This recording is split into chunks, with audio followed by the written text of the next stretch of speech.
ವಿಜಯನಗರ ಜಿಲ್ಲೆ ಹೊಸಪೇಟೆ ತಾಲೂಕಿನಲ್ಲಿಯೇ ಸಕ್ಕರೆ ಕಾರ್ಖಾನೆಯನ್ನ ಸ್ಥಾಪಿಸಬೇಕೆಂದು ಕರ್ನಾಟಕ ರಾಜ್ಯ ರೈತ ಸಂಘ ಮತ್ತು ಹಸಿರು ಸೇನೆ ಹಲವಾರು ಬಾರಿ ಮನವಿ ಸಲ್ಲಿಸಿದ್ರೂ ಇದುವರೆಗೆ ಯಾವುದೇ ಸ್ಪಂದನೆ ಇಲ್ಲ. ಸರ್ಕಾರ ಮತ್ತು ಸಂಬಂಧಪಟ್ಟ ಅಧಿಕಾರಿಗಳು ಈ ಬಗ್ಗೆ ಸೂಕ್ತ ಕ್ರಮ ಕೈಗೊಳ್ಳದೇ ಇರುವುದರಿಂದ ಸ್ಥಳೀಯ ರೈತರು ತೀವ್ರ ಅಸಮಾಧಾನವನ್ನು ವ್ಯಕ್ತಪಡಿಸಿದ್ದಾರೆ. ಕರ್ನಾಟಕ ರಾಜ್ಯ ರೈತ ಸಂಘ ಹಾಗೂ ಹಸಿರು ಸೇನೆ ವಾಸುದೇವ ಮೇಟಿಯವರು ನಮ್ಮ ಹೊಸಪೇಟೆಯ ವಿಜಯನಗರ ಜಿಲ್ಲೆಯಾದ ಸಿ.ಎ. ಗಾಳಪ್ಪ ವತಿಯಿಂದ ಸಕ್ಕರೆ ಕಾರ್ಖಾನೆ ಪ್ರಾರಂಭಿಸಲ ಬಗ್ಗೆ ವಿಚಾರ ಏನಪ್ಪ ಅಂತಂದರೆ, ಈಗ 8ರಿಂದ 9-10 ವರ್ಷ ಆಯಿತು ಫ್ಯಾಕ್ಟ್ರಿ ನಿಂತೋಗಿದೆ. ಆದರೆ ರೈತರು ಇಲ್ಲಿ ಭಾಳ ಹದಗೆಟ್ಟಾರ. ಇದುವರೆಗೆ ಯಾರೂ ನಮ್ಮನ್ನು ಕಣ್ಣೆತ್ತಿ ನೋಡಿಲ್ಲ. ಯಾವ ಸರ್ಕಾರ ಆಗಲಿ, ಯಾವುದೇ MLA ಆಗಲಿ, ಯಾರಾಗಲಿ ನಮ್ಮನ್ನು ಯಾರಿಗೆ ಕಣ್ಣೆತ್ತಿ ನೋಡಿಲ್ಲ.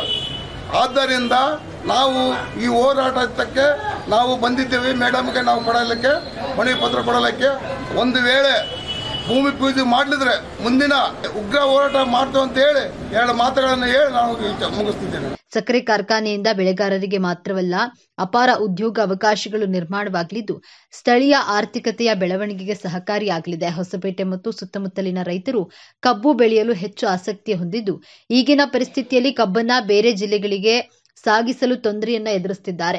ನಮ್ಮ ಹೋರಾಟ ರೈತರಿಗೆ ಅನ್ಯಾಯ ಆಗ್ತದೆ. ಈ ಭಾಗದಲ್ಲಿ ಸುಮಾರು ಮೊದಲೇ ಫ್ಯಾಕ್ಟ್ರಿ ಇತ್ತು. ಇಲ್ಲಿ ಮೊದಲೇ ಯಾವ ಇದ್ದಿಲ್ಲ ಫ್ಯಾಕ್ಟ್ರಿ. ಈ ಫ್ಯಾಕ್ಟ್ರಿ ಮೊದಲೇ ಫ್ಯಾಕ್ಟ್ರಿ ಹೊಸಪೇಟೆಯಲ್ಲಿ ಇದ್ದದ್ದು. ಅದರಿಂದ ರೈತರಿಗೆ ಬಹಳ ಅನುಕೂಲ ಆಗ್ತಿತ್ತು. ಈಗ ಇಲ್ಲಿ ಸಾವಿರಾರು 5 ಲಕ್ಷ ಮೆಟ್ರಿಕ್ ಟನ್ ಕೂಡ ಇಲ್ಲಿ ಕಬ್ಬು ಬೆಳೀತಾ ಇದ್ದಾರೆ. ಸುತ್ತಮುತ್ತ ಹೊಸಪೇಟೆ ತಾಲೂಕಿನಲ್ಲಿ ಈ ರೈತರಿಗೆ ಟ್ರಾನ್ಸ್ಪೋರ್ಟ್ ಇಂದ ಅನ್ಯಾಯ ಆಗ್ತದೆ. ಆದ ಕಾರಣ ರಾಜಕಾರಣಿಗಳು ಬರ್ತಾರೆ, ಆಶ್ವಾಸನೆ ಕೊಡ್ತಾರೆ, ಇವತ್ತು ನಾಳೆ ನಾವು ಮಾಡ್ತೀವಿ ಅಂತಂದೇಳಿ ಓಟ್ ಹಾಕ್ಸ್ಕೊಂಡು ಹೋಗ್ತಾರೆ. ನಮ್ಮ ರೈತರಿಗೆ ಅನ್ಯಾಯ ಆಗೋದು ಯಾರು ನೋಡೋದಿಲ್ಲ. ನಾವು ರೈತರಿಗೆ ಕಷ್ಟ ಅನುಭವಿಸೋ ರೈತನಿಗೆ ಗೊತ್ತು, ಅವನ ಕಷ್ಟ ಎಷ್ಟು ಅನುಭವಿಸ್ತಾನೆ, ಅವನ ಟ್ರಾನ್ಸ್ಪೋರ್ಟ್ ಏನೋ ಈ ಕಬ್ಬು ಹಾಕಿದವರಿಗೆ ಅದು ನೋವು ಗೊತ್ತಿರುತ್ತೆ. ಆದ ಕಾರಣ ಈ ಹೊಸಪೇಟೆಯಲ್ಲಿ ನಾವು ಪುನಃ ಪ್ರಾರಂಭಿಸಬೇಕು ಇದನ್ನ ಕಾರ್ಖಾನೆಯನ್ನ. ಹೊಸದಾಗಿ ಕಾರ್ಖಾನೆ ಭೂಮಿ ಪೂಜೆ ಮಾಡಬೇಕು. ಅದು ನಮ್ಮ ಹೊಸಪೇಟೆ ತಾಲೂಕಿನಲ್ಲೇ ಆಗಬೇಕು. ಅಲ್ಲೆಲ್ಲೇ ಕಾಸಿನ ಗಡ್ಡೆ ಅಂತ ತೋರಿಸಿದಾರಂತೆ, ಅದು ನಮಗೆ ಬೇಡ. ಹೊಸಪೇಟೆ ತಾಲೂಕಿನಲ್ಲೇ ಒಂದು ಜಾಗವನ್ನು ಗುರುತು ಮಾಡಿ ಇದನ್ನ ಮೂಲಭೂತ ನಮ್ಮ ರೈತರಿಗಾಗಿನೇ ಅನುಕೂಲ ಮಾಡಿಕೊಡ್ಬೇಕು. ಇಲ್ಲಿ 5 ಲಕ್ಷ ಮೆಟ್ರಿಕ್ ಟನ್ ವರ್ಷ ಕಬ್ಬು ಬೆಳೀತಾ ಇದ್ದಾರೆ.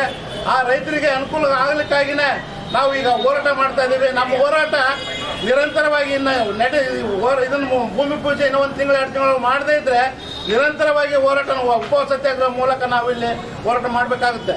ಇದರಿಂದ ಉಲ್ಟಾ ಖರ್ಚು ಮತ್ತು ಶ್ರಮ ಹೆಚ್ಚಾಗುತ್ತದೆ. ಆದ್ದರಿಂದ ಸರ್ಕಾರ ತಕ್ಷಣವೇ ಸ್ಥಳ ಪರಿಶೀಲನೆಯನ್ನ ನಡೆಸಿ ಸ್ಥಳೀಯ ರೈತ ಸಂಘಟನೆಗಳ ಮುಖಂಡರೊಂದಿಗೆ ಚರ್ಚೆ ನಡೆಸಿ ಹೊಸಪೇಟೆಯಲ್ಲಿ ಸಕ್ಕರೆ ಕಾರ್ಖಾನೆಯನ್ನ ಪ್ರಾರಂಭಿಸುವ ಕ್ರಮವನ್ನ ಕೈಗೊಳ್ಳಬೇಕೆಂದು ರೈತರು ಆಗ್ರಹಿಸಿದ್ದಾರೆ. ಅಗತ್ಯ ಕ್ರಮ ಕೈಗೊಳ್ಳದಿದ್ದರೆ ಮುಂದಿನ ಹಂತದಲ್ಲಿ ಹೊಸಪೇಟೆ ಬಂದ್ ಕರೆ ನೀಡುವುದು ಅನಿವಾರ್ಯವಾಗಲಿದೆ ಎಂದು ಎಚ್ಚರಿಸಿದ್ದಾರೆ. ಬಿಜೆಪಿ ಸರ್ಕಾರ ಇದ್ದಾಗ ಕೂಡ ಆಗಲಿ ನಮ್ಮ ಶುಗರ್ ಫ್ಯಾಕ್ಟ್ರಿ ಬೇಕಂತೇಳಿ ಬೊಮ್ಮಾಯರಿಗೆ ಕೂಡ ಆಗಲಿ 1-2-3 ಸಲ ಮನವಿ ಮಾಡಿದ್ದೀವಿ. ಸಿದ್ದರಾಮಯ್ಯ ಸರ್ಕಾರ ಬಂದಾಗ ಕೂಡ ಆಗಲಿ 2-3 ಸಲ ಮನವಿ ಮಾಡೀವಿ. ಇವತ್ತು ಹೊಸಪೇಟೆಯಲ್ಲಿ 8ರಿಂದ 10 ವರ್ಷ ಆಯಿತು ಶುಗರ್ ಕಾರ್ಖಾನೆ ಇಲ್ಲ. ಯಾಕಂದರೆ ಶುಗರ್ ಕಾರ್ಖಾನೆ ಭೂಮಿ ಪೂಜೆ ಮಾಡ್ತಂತೇಳಿ ಹಿಂದೆ ಸಚಿವರು 84 ಎಕರೆ ಜಮ್ಮನಾಥ ಹಳ್ಳಿಯಲ್ಲಿ ಅಲ್ಲಿ ನೋಡಿ ಸ್ಥಳ ನೋಡಿ ಅವರು ಮುಂದೆ ಮಾರ್ಚಲ್ಲಿ ಎಲೆಕ್ಷನ್ ಬಂದಿರೋದಕ್ಕೆ ಮುಂದೆ ಆಯ್ತು ಅದು. ಈಗ ಮತ್ತು ಸರ್ಕಾರ ಕಾಂಗ್ರೆಸ್ ಸರ್ಕಾರರು ಏನು ಹೇಳಿದರು, ಇಲ್ಲ ನಾವು ಮಾಡ್ತೀವಿ ಅಲ್ಲೇ ಅಂತ ಹೇಳಿದರು. ಆಮೇಲೆ ಅಲ್ಲಿ ಬೇಡ ಅಂತೇಳಿ ನಾಗನಹಳ್ಳಿಯಲ್ಲಿ ಪಾಯಿಂಟ್ ತೋರಿಸಿದಾರೆ. ನಮಗೆ ನಾಗನಹಳ್ಳಿಯಲ್ಲಿ ಮಾಡ್ತಾರೆ, ಜಮ್ಮನಾಥ ಹಳ್ಳಿಯಲ್ಲಿ ಮಾಡ್ತಾರೆ ಗೊತ್ತಿಲ್ಲ. ಭೂಮಿ ಪೂಜೆ ಜನವರಿ ಒಳಗೆ ಶುಗರ್ ಕಾರ್ಖಾನೆದು ಭೂಮಿ ಪೂಜೆ ಮಾಡಲಿಲ್ಲ ಅಂದರೆ ಹೊಸಪೇಟೆ ಅಂತೂ ಖಂಡಿತವಾಗಿ ನಾವು ಬಂದ್ ಮಾಡ್ತೀವಿ. ಯಾಕಂದರೆ ಯಾವುದೇ ಅಧಿಕಾರಿ ಆಗಲಿ DC ಅವರಿಗೆ ಮನವಿ ಮಾಡಿದ್ದೀವಿ, ತಹಸೀಲ್ದಾರಿಗೆ ಮನವಿ ಮಾಡಿದ್ದೀವಿ, ಸಚಿವರಿಗೆ ಮನವಿ ಮಾಡಿದ್ದೀವಿ, CM ಅವರಿಗೆ ಮಾಡಿದ್ದೀವಿ, ಇಲ್ಲಿ MLA ಕೂಡ ಆಗಲಿ ಮನವಿ ಮಾಡಿದ್ದೀವಿ. ನಮಗೆ ಭೂಮಿ ಪೂಜೆ ಏನಾದರೂ ಮಾಡಲಿಲ್ಲ ಅಂದರೆ ಮುಂದೆ ಜನವರಿಯಲ್ಲಿ ಇಡೀ ಹೊಸಪೇಟೆ ಉಗ್ರ ಹೋರಾಟ ಮುಖಾಂತರ ಬಂದ್ ಕರೆ ಕೊಡ್ತೀವಿ. ಮನವಿ ಪತ್ರ ಕೊಟ್ಟಾದ್ಮೇಲೆ ಬೈಟ್ ಕೊಡ್ತೀರಾ? ಈಗ ಮನವಿ ಪತ್ರ ಕೊಟ್ರೆ ನಾವು ಮನವಿ ಪತ್ರದ್ದು ತಗೋತೀವಿ, ನಿಮ್ಮ ಬೈಟು ತಗೋತೀವಿ. ಹಂಗೆ ಮಾಡಿ ಈಸಿ ಆಗ ಬರಲಿ ನಾವು ಕೊಟ್ಟಂಗಾಗುತ್ತೆ. ಅವ್ರು ಬೈಟ್ ಬೇಕಾಗುತ್ತೆ.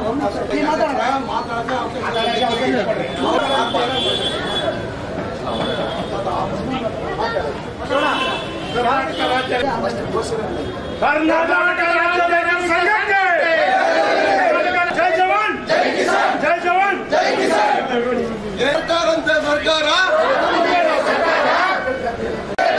ಸಕ್ಕರೆ ಕಾರ್ಖಾನೆ ಬೇಕೇ ಬೇಕು. ಮಾಡಲೇಬೇಕು.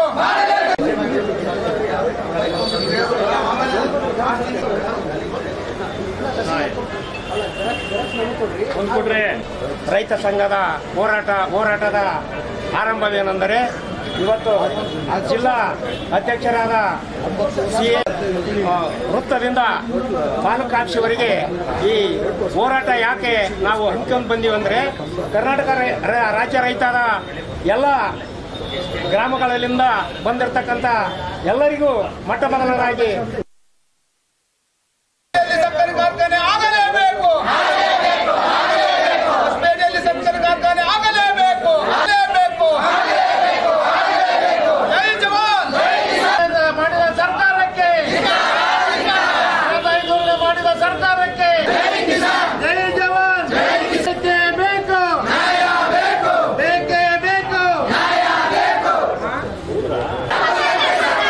ಸರ್ಕಾರಂತೆ ಸರ್ಕಾರ, ಕಾನೂನಂತೆ ಕಾನೂನು, ಕಾನೂನಂತೆ ಕಾನೂನು. ರೈತರನ್ನು ಕಡೆಗಣಿಸಿದ ಸರ್ಕಾರಕ್ಕೆ, ರೈತರನ್ನು ಕಡೆಗಣಿಸಿದ ಸರ್ಕಾರಕ್ಕೆ, ರೈತರನ್ನು ಸರ್ಕಾರಂತೆ ಸರ್ಕಾರ, ಕಾನೂನಂತೆ ಕಾನೂನು.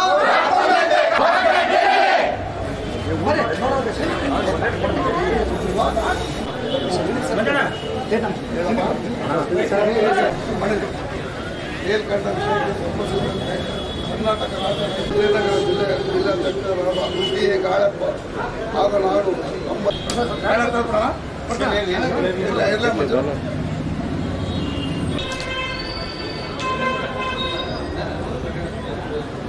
ಎಲ್ರಿಗೂ ನಮಸ್ಕಾರ. ನೀವೇನೇ ನಮ್ಮ ಹೊಸಪೇಟೆ ತಾಲೂಕಿಗೆ ಒಂದು ಶುಗರ್ ಫ್ಯಾಕ್ಟ್ರಿ ಬೇಕು ಅಂತ ಎಲ್ಲರೂ ಬೇಡಿಕೆ ಇಟ್ಟಿದ್ದೀರೋ, ಇದು ನನಗೆ ತಿಳಿದಿರೋ, ನಾನು ಈಗ ಬಂದಿದ್ರು ಕೂಡ ನನಗೆ ತಿಳಿದಿರೋ ಮಟ್ಟಿಗೆ ಇದು ಹಲವಾರು ವರ್ಷಗಳಿಂದ ನಿಮ್ದೆಲ್ಲರದ್ದು ಬೇಡಿಕೆ ಇದೆ. ಎಷ್ಟೊಂದು ಬಾರಿ ನಾವು ಭೂಮಿನ ಸೆಲೆಕ್ಟ್ ಮಾಡಿ ಆಮೇಲೆ ಏನೋ ಬೇರೆ ಬೇರೆ ರೀಸನಿಗೆ ಅದನ್ನು ಕ್ಯಾನ್ಸಲ್ ಮಾಡಿರೋದು ತಮಗೆಲ್ಲ ಗೊತ್ತಿರೋಂಥ ವಿಷಯ. ಬಟ್ ನಾನೀಗ ಏನು ಹೇಳಕ್ಕೆ ಬಯಸ್ತೇನೆ ಅಂದರೆ ಬ್ಯಾಕ್ ಎಂಡಲ್ಲಿ ನಾವೆಲ್ಲ ಈ ಶುಗರ್ ಫ್ಯಾಕ್ಟ್ರಿ ರಿಲೇಟೆಡ್ಗೆ ವರ್ಕ್ ಮಾಡ್ತಾ ಇದ್ದೀವಿ. ಯಾಕಂದರೆ ಹೊಸಪೇಟೆ ತಾಲೂಕಿಗೆ ಒಂದು 2-3 ಶುಗರ್ ಫ್ಯಾಕ್ಟ್ರೀಸ್ ಬಂದು ಲೊಕೇಶನ್ ನೋಡ್ಕೊಂಡು ಹೋಗ್ತಾ ಇದ್ದಾರೆ. ಈವನ್ ಪ್ರೈವೇಟ್ ಕಂಪನೀಸು ಕೂಡ ಕೆಲವೊಂದೆರಡು ಶುಗರ್ ಫ್ಯಾಕ್ಟ್ರೀಸು, ಅದು ಒಮ್ಮೆ ಅಥೆಂಟಿಕ್ ಆದಮೇಲೆ ಅದ್ರ ಬಗ್ಗೆ ಡಿಸ್ಕಸ್ ಮಾಡೋಣ. ಬಟ್ ಬ್ಯಾಕ್ ಎಂಡಲ್ಲಿ ಎಲ್ಲ ಕಾರ್ಯ ನಡೀತಾ ಇದೆ. ಶುಗರ್ ಫ್ಯಾಕ್ಟ್ರಿ ಮಾಡ್ಬೇಕಂತ ಹೇಳಿ ಕಾಲ್ಗಟ್ಟ ಹತ್ರನೂ ಮಾನ್ಯ ಶಾಸಕರು ಹೋಗಿ ಎಲ್ಲ ಜಾಗನೆಲ್ಲ ನೋಡಿಕೊಂಡು ಎಲ್ಲೆಲ್ಲಿ ಸರ್ಕಾರಿ ಭೂಮಿ ಇದೆ ಅದಕ್ಕೆ ಎಲ್ಲರದೂ ಇನ್ಫಾರ್ಮೇಷನ್ ಕೇಳಿದ್ದಾರೆ. DC ಸಾಹೇಬರು ಭಾಳ ಪರ್ಸ್ನಲ್ ಆಗಿ ಇದನ್ನು ಸ್ಟೇಟ್ ಟೀಮ್ ಗೌರ್ಮೆಂಟ್ ಜೊತೆ ಫಾಲೋ ಅಪ್ ಮಾಡ್ತಾ ಇದ್ದಾರೆ. ಆದಷ್ಟು ಬೇಗ ನಿಮಗೊಂದು ಪಾಸಿಟಿವ್ ರಿಸಲ್ಟ್ ಬರ್ಬೋದು ಅಂತ ನಾನು ಬಯಸ್ತೇನೆ. ಆದರೂ ಕೂಡ ನೀವೆಲ್ಲ ಮನವಿ ಸಲ್ಲಿಸಿದ್ದೀರಿ. ಇದನ್ನು ಇವತ್ತಿನ ಜಿಲ್ಲಾಧಿಕಾರಿಗಳ ಮೂಲಕ ಸರ್ಕಾರದ ಗಮನಕ್ಕೆ ತರಕ್ಕೆ ನಾನು ಇಷ್ಟಪಡ್ತೀನಿ. ನಮಸ್ಕಾರ.